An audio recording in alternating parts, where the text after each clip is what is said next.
यह कहानी एक छोटे से गांव की है जहां घने जंगल के बीच एक पुराना हवेली हुआ करती थी।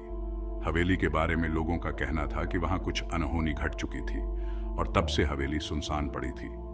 गांव वालों का मानना था कि उस हवेली में एक भूतनी का साया है जो हर रात किसी का इंतजार करती है।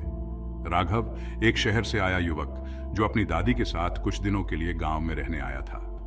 वह रोमांच से भरपूर था और ऐसी कहानियों पर विश्वास नहीं करता था। एक दिन उसने हवेली के बारे में सुना और ठान लिया कि वह इसे देखेगा। गांव वालों ने उसे मना किया, पर उसकी जिज्ञासा उसे वहां खींच ले गई। रात को जब चांदनी हल्की रोशनी फैला रही थी, राघव ने अकेले हवेली की ओर रुख किया। हवेली के दरवाजे चरमराते हुए खुले और अंदर घना अंधेरा था। राघव ने अपनी टॉर्च जलाकर आगे बढ़ना शुरू किया।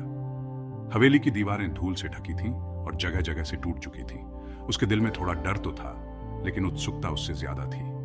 जैसे ही वह हवेली के बीच के कमरे में पहुंचा, उसे लगा कि कोई उसके पीछे चल रहा है। उसने मुड़कर देखा, पर वहां कोई नहीं था। तभी उसे एक धीमी सी सिसकी सुनाई दी। राघव का दिल जोर जोर से धड़कने लगा। उसने टॉर्च की रोशनी इधर उधर घुमाई और तभी उसे कमरे के कोने में एक धुंधली परछाई दिखाई दी। कौन है? राघव ने हिम्मत जुटाकर पूछा। अचानक परछाई और स्पष्ट हो गई और एक सफेद साड़ी पहने एक औरत का चेहरा सामने आया। उसकी आंखें गहरी और उदास थीं। वह धीरे धीरे राघव की तरफ बढ़ने लगी। उसकी आंखों में एक दर्द छिपा था जो राघव को अंदर तक महसूस हुआ। वह कोई खतरनाक भूत नहीं थी, बल्कि एक आत्मा जो किसी गहरे दुख से बंधी हुई थी। औरत ने बताया कि उसका नाम सुमन था और वह इसी हवेली की मालकिन थी।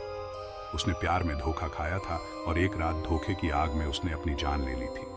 तभी से उसकी आत्मा इस हवेली में फंसी हुई है, इंतजार कर रही है कि कोई उसके दर्द को समझे और उसे मुक्ति दिलाए।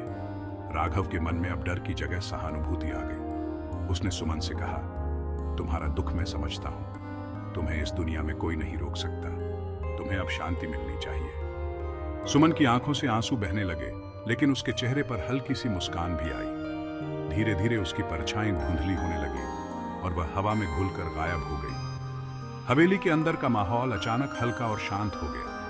राघव ने उस रात कुछ सीखा। हर आत्मा भूतिया नहीं होती। कुछ आत्माएं बस मुक्ति की तलाश में होती हैं और वे हमारी भावनाओं को समझती हैं। Suman's journey began in a small village where she faced countless challenges. Despite the odds, she remained resilient, never losing hope. Her story is one of perseverance and unwavering strength. Raghav, on the other hand, was known for his boundless compassion. He always went out of his way to help others, no matter the cost. His kindness touched the lives of many, leaving an indelible mark on their hearts. In a moment of profound clarity, the spirit found liberation. It was a release from years of suffering, a final embrace of peace. This liberation was not just for the spirit, but for all those who had been touched by its presence. Raghav's realization came like a lightning bolt. He understood that true compassion is not just about grand gestures, but also in the small, everyday acts of kindness. This epiphany transformed his outlook on life, guiding his actions from that day forward.